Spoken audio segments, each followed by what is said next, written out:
Hyderabad VinFast కార్ల షోరూంలో ఓ car కొనుగోలుదారుడు ధర్నాకు దిగాడు. కార్ డెలివరీ ఇవ్వడం లేదు, కట్టిన డబ్బులు తిరిగి చెల్లించడం లేదని ఆందోళన చేపట్టారు. 25 లక్షలు పెట్టి కారు కొన్నామని షోరూం నుంచి బయటకు వచ్చి 2 కిలోమీటర్లు వెళ్లగానే ఆగిపోయిందని కొనుగోలుదారుడు చెప్తున్నాడు. రిపేర్ చేసి ఇవ్వాలని షోరూంకి ఇచ్చామన్న బాధితుడు 2 వారాలైనా కారు ఇవ్వడం లేదని ఆగ్రహం వ్యక్తం చేశారు. షోరూం నిర్వాహకులు నిర్లక్ష్యంగా సమాధానం చెప్తున్నారని ఆరోపించారు. మరిన్ని వివరాలు మా ప్రతినిధి రాధాకృష్ణ అందిస్తారు.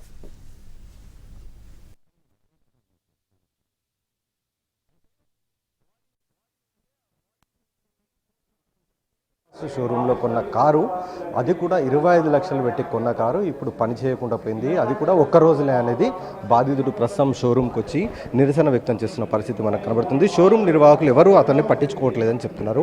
తండ్రి కొడుకులు ఇద్దరు మనతో పాటు ఉన్నారు. ఏంటండి అసలు మీరు కొన్న కార్ ఏంటి, మీ సమస్య ఏంటి? సార్, విన్ఫాస్ట్ విండ్ అనే ఒక కార్ తీసుకున్నాం సార్. 25 లక్షలు పెట్టి జూన్ 2వ తారీఖున కార్ తీసుకున్నామండి. కారు తీసుకున్న రోజే ఆగిపోయింది. అది ఆగిపోతే వాళ్ళు కారు రిటర్న్ తీసుకెళ్లారు. ఇప్పటి వరకు వాళ్ళు కారు గురించి ఏమి ఆన్సర్ చెప్పట్లేదు. మా డబ్బులు మాకు ఇచ్చేయండి బాబు, మీ కారు వద్దు, మాకు ఇది వద్దు అంటే ఏది రెస్పాండ్. కారు ఇవ్వట్లేదు, డబ్బులు ఇవ్వట్లేదు. స్పేర్ పార్ట్ పోయింది, అది వియత్నం నుంచి రావాలి, అది వచ్చాక మేము వేసి ఇస్తామంటున్నారు. ఇదెక్కడ 25 లక్షలు వాళ్ళ దగ్గర పెట్టుకుని, కారు వాళ్ళ దగ్గర పెట్టుకుని ఎన్ని రోజులు ఆగాలి? మేము అడుగుతుంటే రెస్పాన్స్ లేదు, ఎవరో ఫోన్ లిఫ్ట్ చేయరు, దేనికి సర్వీస్ లేదు, ఏది అసలు చాలా రోగ్గా బిహేవ్ చేస్తున్నారు. మాకు సంబంధం లేదు, కంపెనీతో వియత్నంతో మాట్లాడుకోవాలట. మాకు వీళ్ళ దగ్గర నుంచి ఎలాంటి రెస్పాన్స్ రాక మేము ఇక్కడ కూర్చొని ధర్నా చేయవలసి వస్తుంది. ఏం చెప్తున్నారండి ఇప్పుడు మీరు ఇక్కడ కూర్చున్న తర్వాత మీకు ఏమైనా రెస్పాండ్ ఇచ్చారా? రెస్పాండ్ అయితే సరిగ్గా ఇవ్వట్లేదండి. అంటే ఒక ఫోన్ కాల్స్ కానీ మెసేజెస్ కానీ దేనికి రిప్లై లేదు. మెయిల్స్ వెళ్తే అన్డెలివర్డ్ అని వస్తున్నాయి. అంటే మెయిల్స్ పెట్టిన మెయిల్స్ కూడా వెళ్ళట్లేదు. అంటే ఏదో చేశారు సంథింగ్. సో సర్వీసే చాలా వరస్ట్గా ఉంది. ఇది ప్రస్తుతం బాధితులు చెప్తున్నారు. దాదాపు 25 లక్షల రూపాయలతోటి కార్ని కొనుగోలు చేశారు. విన్ఫాస్ట్కి సంబంధించిన VF7 అనేది ఒక ఈవీకి సంబంధించిన కారు.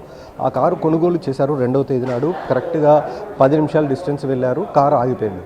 ఆ విషయాన్ని షోరూమ్ వాళ్ళకి తీసుకొని వచ్చి కారుకు సంబంధించిన వివరాలను తెలియజేస్తే వాళ్ళు పట్టించుకోలేదు. వెంటనే కార్ని తీసుకొచ్చి షోరూంలో ఇచ్చారు. కస్టమర్ అడగండి సార్, కస్టమర్ చెప్తున్నాడు కదా. ఇప్పుడు కస్టమర్ వర్డ్ తీసుకున్నారు కదా సార్, కస్టమర్ వర్డ్ తీసుకున్నారు కదా 13 రోజులు అయింది, ఇవ్వలేదని చెప్తున్నాడు. సార్ నేనేమంటున్నా, కస్టమర్ వర్డ్ విన్నారు కదా, మేము కస్టమర్ ప్రాబ్లం సాల్వ్ అయినా చేస్తాం. తమకు కారును రిపేర్ చేసి ఇవ్వాలి, లేదా తమ డబ్బులు తమకైనా వెంటనే ఇవ్వాలంటూ కూడా ప్రస్తుతం అయితే బాధితులు షోరూంలో ధర్నా చేస్తున్న పరిస్థితి అయితే కనబడుతుంది. పోలీసులకు సమాచారం రావడంతో రాయదుర్గం పోలీసులు కూడా ప్రస్తుతం బాధితులతోటి మాట్లాడే ప్రయత్నం అయితే చేస్తున్నారు. కెమెరా సీతారాం బాబుతో రామకృష్ణ టీవీ, హైదరాబాద్.